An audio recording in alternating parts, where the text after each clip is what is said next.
परम शांति। देखो, आत्माओं का हिसाब किताब, जब आत्मा भूलोक से ऊपर के लोकों में जब प्रयत्न करती है ऊपर जाने के लिए, भूलोक से भूभुर लोक में जाती हैं, फिर स्वर्ग लोक से ऊपर महालोक ज्ञान लोक में जैसे ऊपर ऊपर जाती हैं धीरे धीरे करके, तो जब सारा कर्मों का हिसाब किताब कम हो जाता है, कम होता जाता है, कम होता जाता है, उसका लक्ष्य ऊपर जाना है, तो आत्माओं का कर्म बंधन धीरे धीरे कम होता जाता है, तब वो ऊपर जाती है। और जितनी ऊपर जाती इतनी आत्मा कर्म बंधन कम होने के कारण आत्मा के आवरण में भारीपन जो है वो कम हो जाता है। इसलिए आत्मा के आवरण धीरे धीरे खाली हो जाते हैं। जब आत्मा के आवरण खाली हो जाते हैं तो आत्मा एकदम हल्की हो जाती है।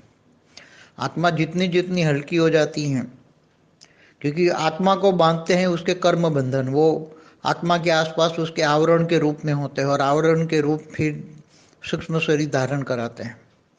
कर्म बंधन के कारण सूक्ष्म शरीर धारण होता है और धीरे धीरे जैसे कर्म बंधन कम होता है, योग करता है, तपस्या करता है, ऊपर जाने की विधि करता है, तो विधि विधान से योग करता है तो आत्मा धीरे धीरे ऊपर चली जाती है।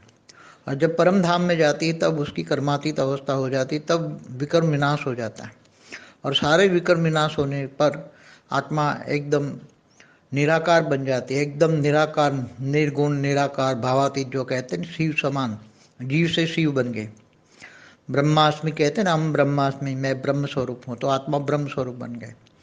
तो ये तीन तत्वों में भी कोई कर्म बंधन नहीं करती हैं आत्माएं, रुकती नहीं है, उनको लक्ष्य ऊपर जाने का होता है। जिनको ज्ञान होता है कि मुझे परम धाम जाना है, ऊपर जाना है, तो जिनका लक्ष्य अच्छा होता है,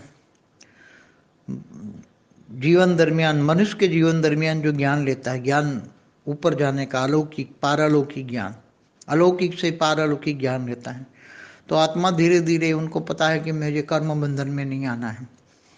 ज्ञान से ही सब कुछ संभव होता है। ज्ञान आ जाता है कि ये दुनिया माया है, सिर्फ माया है, माया से परे जाना है, मायाजीत बनना है, माया में रहकर भी मायाजीत बनना है। तो बार बार कहता हूँ, ज्ञान, ऊपर जाने का ज्ञान, कर्मातीत अवस्था का ज्ञान, कर्मातीत भावातीत गुणातीत बनने का ज्ञान, तो आत्मा निराकार बनती है, तब भावनाओं से परे चली जाती है, भावातीत बन जाती है। परम शांति।